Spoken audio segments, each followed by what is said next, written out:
What is up, everybody?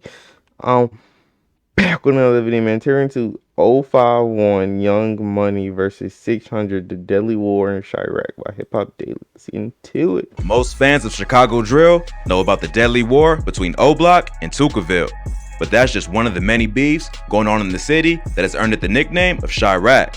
The war between 051 Money Gang and 600 is another beef that has claimed countless lives and spread a wave of terror across the South Side. Here's a look at this violent war. 600 is a set of the Black Disciples that's based on the 600 block of South King Drive in the south side of Chicago. The set was founded by D-Thang 600 with the help of his homie Lil Boo. 600 started as a GD set, but all the other sets in the area were being claimed by BDs and a strong alliance between them was forming. So the early members of 600 decided it was the best move to flip sets and join the alliance. 600 would then ally themselves with other nearby BD sets like O-Block, 300, Lamron, and Front Street. Plus, the set would become known in the early days of drill for having a lot of talented rappers, including LA Capone, Rondo No. 9, Buka, Ide, Mimo 600, Tay 600, and 600 Breezy. 051 Money Gang is a set of the Mickey Cobras, but is considered a renegade set known to play by their own rules. The gang also contains members of the Black P Stones and even some GDs, and is based on 51st and Cottage Grove in the South Side. 051 Money Gang didn't have as many famous rappers, but they did have plenty of well-known street savages, including 051 Melly, Drilla, Rose, Lil Mark, Kiddo, Aero, Fathead, and T Streets. His street name was Fathead. Beef between the two sets would start after 600 founder D-Thang shot at 051 Melly and other 051 Money Gang members in 2011. D-Thang would be murdered later that same year, leading members of 600 to believe that it may have been the work of 051. This led to D-Thang's brother M-Thang to seek retaliation and kill 051 member T Streets on November 10, 2011. This is the murder that officially set off the war between 051 and 600. Although 600 had music superstars like LA Capone and Rondo No. 9, 051 had one of the most respected shooters in the history of Chiraq, 051 Melly, aka the Gravedigger of Chicago. Melly would be the one leading the charge against 600 and would run up the scoreboard for 051 as the drama continued to increase. In February 2012, a 600 member who went by the name Shaq was at a house party on the 5900 block of South Calumet Avenue. While he was outside taking a piss, he was shot and killed by members of 051, with Melly and Kiddo allegedly doing the hit. Melly almost went as far as admitting to it in the video, speaking with his niece, where he says, "I'm one of those type of guys who be waiting for you in the dark when you gotta go pee at night, and I just get you." I'm one of them type of guys that be in the dark waiting for you when you gotta go pee at night. Oh my God. And I just get you. His niece clearly didn't get the reference, but the streets and fans on the Yeah, internet heard it loud and clear. 600 was already on the move, planning their next attack. The next hit would come just a few months later when a group of 600 members would catch Fathead, or just Fats, from 051 Lackin' and take his life to get revenge for Shaq. On June 22nd, 2012, Fats was walking to a corner store with his cousin when a light gray van started driving toward him. His cousin, who barely escaped with her life, said that the driver and the passenger were staring right at them as they drove closer. The van just kept driving, but a few minutes later, a man wearing a hooded sweatshirt would sneak up behind him and kill Fats. The witness says that she recognized the killer as the driver of the van. She ran for her life, and when she looked back, she saw the shooter standing over him, firing off another round. A member of 600 named C-Day would end up taking credit for the hit, and 051 would begin planning their revenge. Fats was only 15 years old at the time of his death and was a beloved member of 051, so they wouldn't waste much time getting payback. 600 Tricks would be the next victim to lose his life to this deadly war. He was murdered while sitting in a parked car on November 1st, 2012, and the hit was credited to 051 Kiddo.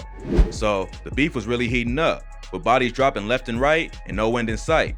But Tricks' death was not enough to even the score for Fats. So 051 will go after one of the most popular names of 600 next, LA Capone. LA Capone was well known in the city and one of the most popular rappers in 600. He built a major buzz with tracks like Play for Keeps and Round Here, so many thought that he would be the next rapper from Chicago to blow up. But before he could make it big like Keith and Dirk, he would be killed after leaving the recording studio by members of 051. On September 26, 2013, LA was walking down an alley near 70th Street and Stony Island Ave. Okay, you did that to yourself, buddy. Why are you walking down an alley? Just finishing up a recording session. As he was walking to his car, a vehicle pulled up and started letting off shots, hitting him in the thigh and lower back. The rapper didn't die right away and was taken to Northwestern Hospital, but he ended up passing away from his injuries just a few hours later. The death of L.A. Capone was not only a major blow to 600, it hurt everyone in Chicago, especially the BDs. L.A.'s death was more payback for the murder of Fats, and it's been rumored that he was in the car with C-Day that night. It's also been rumored that before he was killed, Tricks had been kicked out of 600 for snitching on Dro Philly. So his death wasn't enough to satisfy their taste for revenge. They had to take out one of 600's biggest members, and LA seemed like the perfect target. Not long after, 2 members of 051 would be arrested for LA's death. 051 Lil Mick would eventually go down as the shooter and be sentenced to 60 years in prison for the murder. 051 Rockhead was also there for the shooting and was given a sentence of 45 years as an accomplice. After LA's death, 600 would be looking for serious payback. They were not only losing street cred after 2 members got hit back to back, they were also losing their strength in the music industry with their best rapper gone. The perfect opportunity for revenge would come after 051 rapper Lil Mark dropped a diss track against a bunch of BDs, including 600. On March 25th, 2014, Lil Mark dropped a remix to the Lil Durk song Competition called No Competition that featured disses to both alive and dead BDs. On one particularly wild set of bars, Lil Mark raps, "Wake up, ate a bowl of tricks. While I was blowing on D-Thing, riding down to Steve Drive, think I'm finna OD, took a trip to LA, while Keita man, she throat me." In just a few bars, Lil Mark dissed dead members of OTF, O-Block, Lamron, and 600. As you might expect, just a few days later, Lil Mark would be shot and killed while waiting for a bus after he and 051 Lil Ant were out looking for ops. A 600 affiliate spotted Lil Mark waiting for the bus and called up D-Rose from 600. D-Rose returned in a van full of BDs and opened fire, hitting Mark in the head. It's also been rumored that right before the shooting, D-Rose yelled out, "Hey Lil Mark, you forgot your bus ticket." With D-Rose in the van that night was THF Twilla. 051 was also beefing with another BD set called THF or Trigger Happy Family, and the hit was a collaboration between the two sets. Other people rumored to be along for the ride were King Von and T-Roy from O-Block and 5 Star from Folly Boys. Lil Mark's death would spark a new beef between 051 and OTF after Lil Durk would go to the bus stop where Lil Mark was killed and call it a real famous bus stop. Bus stop, man. Hey, this I didn't see this video right here so many times. This is a real famous place, you hear me? 051 Melly will respond by killing Durk's cousin Newski and then his manager Chino a year later. Check out our previous videos on 051 Melly, Chiraq's deadliest shooter, and the curse of Lil Durk for more info on this beat. So, 600 had managed to even the score a bit after the death of L.A. Capone, but they wouldn't stop there. Lil Boo, one of the founding members of 600, would keep the streak going and take out 051 Polo just a few months after Lil Mark was killed.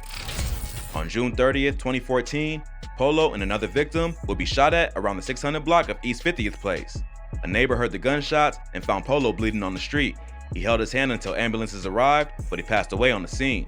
According to witnesses, Polo and the other victim who got shot in the arm had been arguing with someone in the van when bullets started flying. Lil Boo from 600 would take credit for the hit. The final murder in the beef between 600 and 051 would come almost a year later when multiple members of 051, MOB, and Jarrell City would take out Lil Boo, one of the highest ranking members of 600. On April 3rd, 2015, Lil Boo was walking down the 5800 block of South King Drive when a car pulled up next to him. One of the passengers jumped out with a handgun and opened fire, hitting him multiple times. He was taken to Northwestern Memorial Hospital where he later died from his injuries. Someone even took a photo of Lil Boo's dead body laying next to a car tire. Many of his ops would use this photo to mock him after his death, giving him the nickname Tirehead. 051 Uchi is credited with the hit, but in the car with them was Aero from 051, Bebe from MOB, and Motor from Jarrell City.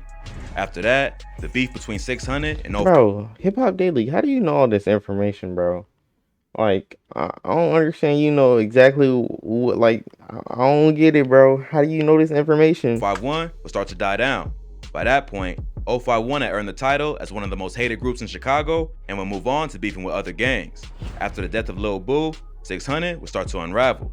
They had already faced a major loss after C-Day and Rondo No. 9 would be arrested for the 2014 murder of a cab driver named Javon Boyd.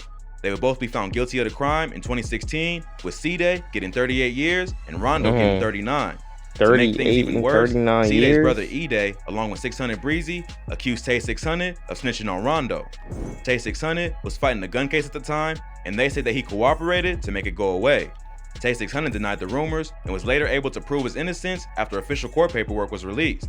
Yeah, like it was a fake statement floating around, and it said in the statement, I, Jamonte D. Carpenter, have seen Rondo and C, they shoot the person 5 times, you know. And the statement was so fake because if you read the statement, for one, court document's not gonna say Rondo and C, it's gonna say Courtney and Clint. And then like the dates on the fake statement was all type of fucked up. The addresses was fucked up. But the allegations definitely hurt his reputation and caused internal issues within 600.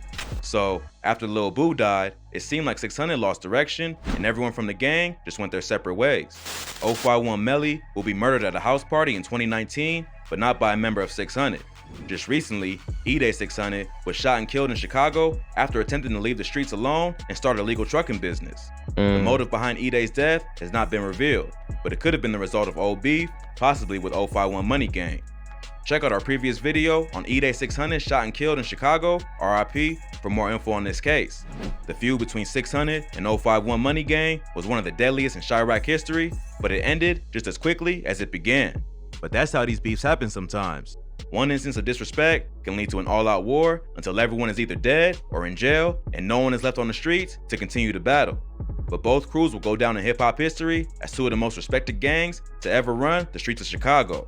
If you thought this video was crazy, be sure to check out our channel for more. From Chicago drill lyrics that really happened to everyone around Lil Durk dies. Yeah, that video was crazy, but yeah, that's gonna be the end of this video, bro. You know what I'm saying? Chicago, you know, one of the states I will never be going to, you know. But yeah, that's be the end of this video, bro. Like, comment, subscribe, and we out, bro.